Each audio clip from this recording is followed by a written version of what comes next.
Assalamualaikum warahmatullahi wabarakatuh. Jumpa lagi di channel saya Tutur Gebut Official. Selamat malam kawan. Bagaimana kabarnya? Kumaha wartosna Daramang. Piye kabare Mas? Apik-apik wae to. Primen kabare? Ya apa cak kabare? Apik ta? Gen-gen kabare.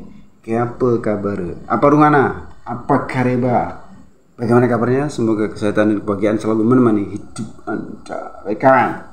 Saya ucapkan terima kasih kepada Anda yang baru pertama kali menemukan video ini, yang baru pertama kali menemukan Tutur Gebut Official. Jangan lupa di subscribe, kemudian nyalakan loncengnya agar ketika Tutur Gebut Official, The Gebut Official mengupload video baru, Anda mendapatkan notifikasinya. Tak lupa saya ucapkan terima kasih pula kepada Anda yang selama ini support Tutur Gebut. Tetap support Tutur Gebut agar The Gebut Official selalu semangat mengupload video trending saat ini dengan penyampaian yang berbeda. Baik kawan. Saya ucapkan terima kasih pula. Dan saya doakan kepada Anda yang selama ini setia menonton Tutur Gebut Official, semoga diberikan kesehatan, diberikan kemudahan dalam mencari rezeki, diberikan kemudahan dalam segala urusannya. Oke, terima kasih. Baik kawan, kita akan membahas tentang bagaimana toh pandangan orang Malaysia. Kenapa toh dulu-dulunya itu, dari dulu sampai sekarang toh banyak hal-hal yang dari kita, dari Indonesia itu dianggap milik mereka juga. Mengapa bisa terjadi seperti ini gitu kawan? Nanti kita akan melihat sebuah komentar di video saya, Kita lihat, kita baca sebentar bagaimana bunyinya ya. Nanti saya tidak tahu apakah ini mewakili secara keseluruhan atau hanya individu saja. Kita lihat komennya ya. Baik, kita bacakan komennya kawan. Ini komen dari Gaimik 7586. Rendang milik suku Minang. Suku Minang ada di Indonesia dan Malaysia. Kamu yang tidak paham, bukan milik negara. Kita baca ulangi lagi ya. Kita ulangi lagi. Rendang milik suku Minang. Suku Minang ada di Indonesia dan Malaysia. Kamu yang tak paham, kamu yang tidak paham, bukan milik negara. Oke ya, kita kupas. Apakah cara berpikir seperti inilah? Gitu. Ini nggak tahu apakah ini cara berpikir mereka semua atau bagaimana. Kita kupas dulu ya. Oke. Siap, kita kupas dulu. Baik, sudah kita lihat komentarnya. Intinya kan, kamu tidak paham kan itu siapa? Rendang itu milik suku Minang. Suku Minang ada di Indonesia dan ada di Malaysia. Jadi kuliner itu bukan milik negara kan begitu toh. Jadi, begini kawan, dengan cara berpikir seperti ini, tentu saja tidak aneh kalau beberapa waktu yang lalu kan pernah dikatakan juga bahwa reok pernah diklaim dia juga toh. Kenapa? Berarti reok itu bukan milik negara menurut mereka. Itu cara berpikir dia seperti itu. Reok itu milik suku Jawa yang ada di Ponorogo kan. Sedangkan suku Jawa di sana ada. Mungkin gitu ya. Jadi begitu cara berpikir dia itu seperti itu. Ini menunjukkan bahwa dia itu ya memang tidak ada kesenian yang asli sana. Kesenian, entah kuliner, entah segala macam ya tidak ada yang asli sana. Karena kan mereka kan diaspora loh. Penduduk mereka rata-rata kan diaspora dari seluruh Nusantara kan begitu. Jadi karena cara berpikir seperti itu ya susah juga ya. Susah juga. Berarti ya mereka akan selalu menganggap yang mengklaim sesuatu yang ada di tempat-tempat awal ya, orang yang diaspora ke sana akhirnya diakui juga kan. Karena kan cara berpikir dia bahwa rendang tadi bukan milik negara Indonesia, bukan, tapi milik suku Minang kan begitu. Begitu juga nanti reok itu milik suku Jawa. Akhirnya di sana ada suku Jawa, terus diakuin dia juga kan gitu toh. Terus batik, gitu. Akhirnya semua yang ada di Indonesia nanti diakui dia semua kan begitu toh. Karena kan memang dia ya rata-rata yang menjadi penduduk mereka itu adalah diaspora dari seluruh Nusantara gitu. Mungkin nanti ada dari Aceh toh, Tari Saman, diakui dia juga, terus Rencong itu juga. Begitu juga barangkali. ini karena cara berpikir orang sana tuh seperti ini, berarti ya semuanya semuanya diakuin dia. Wong memang kenyataannya kan orang Jawa ada di sana, orang Minang ada di sana, mungkin orang Bugis ada di sana, orang Aceh ada di sana. Akhirnya kan begitu loh. Karena cara berpikir dia bahwa segala sesuatu itu hasil budaya ya.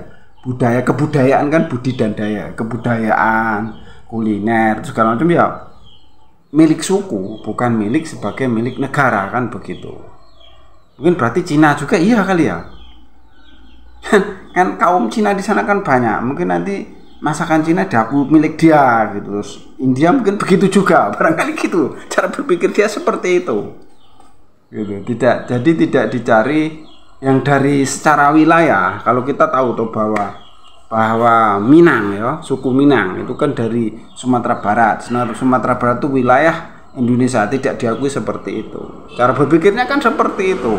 Begitu juga yang di Jawa. Jawa itu ada wilayah negara Indonesia, tapi tidak dipikir seperti itu. Diambil keseniannya aja, karena kan kenyataannya di sana mungkin juga ada yang mirip reog, karena orang Jawa banyak yang di sana kan mungkin begitu toh. Belum nanti kesenian-kesenian yang lain.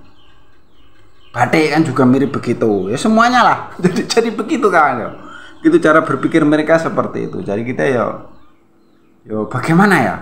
Bagaimana itu tergantung gimana itu kita menyikapinya. Cara berpikir mereka seperti itu toh. Terus dia tidak paham nuduh kita aja ya, kita paham, tapi secara teori karena dalam pengertian bahasa Indonesia negara dan bangsa itu kan sama atau pernah saya kupas toh. Karena di dalam negara itu ada bangsa kan begitu toh. Oke ya. Kita tidak tahu apakah pengajaran ini pendapat ini itu diajarkan di sekolah, tidak tahu. Bahwa kebudayaan itu milik sebuah suku, bukan milik negara, kan seperti itu toh jadinya. Kalau nanti terjadi seperti ini, pemahaman seperti ini rata-rata di mereka, ya jadi semua dianggap milik mereka, milik bersama, maksudnya gitu. Karena kan suku-suku yang ada di Indonesia itu rata-rata kan diaspora ke Malaysia seperti itu, gitu loh. Jadi ya nantinya kemungkinan ya semua dianggap, semua bisa menganggap memiliki, begitulah kurang lebih seperti itu. Tapi pertanyaannya kalau pemahaman seperti ini, pertanyaannya jadi begini kan, pertanyaannya kuliner sebuah negara biasanya kan merupakan ciri khas ya. Taruhlah contohnya begini ya, contohnya kebab kan dari Turki kan gitu ya. Terus pizza dari Italia, sushi dari Jepang kan begitu toh. Jadi kalau umpamanya kuliner yang macam-macam kayak di kita umpamanya rendang, dia bisa ya jadi rancu toh, karena kan pemahaman dia seperti itu, bukan milik negara.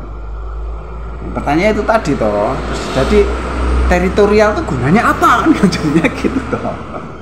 Wilayah negara itu gunanya apa? Kita tahu bahwa taruhlah kesenian reog itu kan otomatis kan dari Jawa tuh, karena kan sukunya Jawa, dari Pulau Jawa. Tapi karena orang Jawa banyak di sana, terus dia membuat reog juga yang mirip reog, taruhlah begitu ya.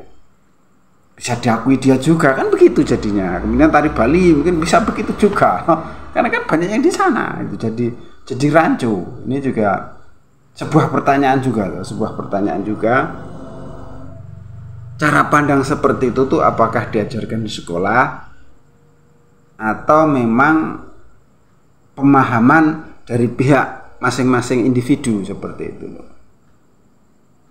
Seperti itu kawan. Jadi pertanyaannya kalau memang itu diajarkan di sekolah ya cukup susah. Nanti semua yang ada di wilayah Nusantara, yang ada di Indonesia itu bisa dianggap milik dia juga, seperti itu. Jadi makanya dulu kan kasusnya yang rasa sayangi diakui milik mereka, padahal itu otomatis dari Maluku tuh. Padahal kemarin menteri yang perdana menteri yang sekarang posisi menjabat ya, Anwar Ibrahim mengakui bahwa rasa sayang itu dari Indonesia kan gitu, dari Maluku.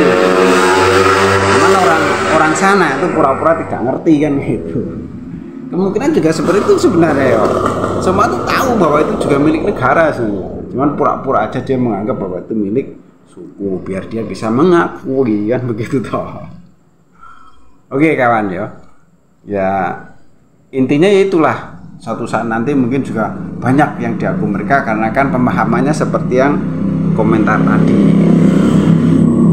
Oke, cukup sekian. Ada salah-salah kata mohon maaf. Ada yang baik ambil sebagai pelajaran, yang jelek buang saja. Tutur gabut official, the gabut official. Wassalamualaikum warahmatullahi wabarakatuh.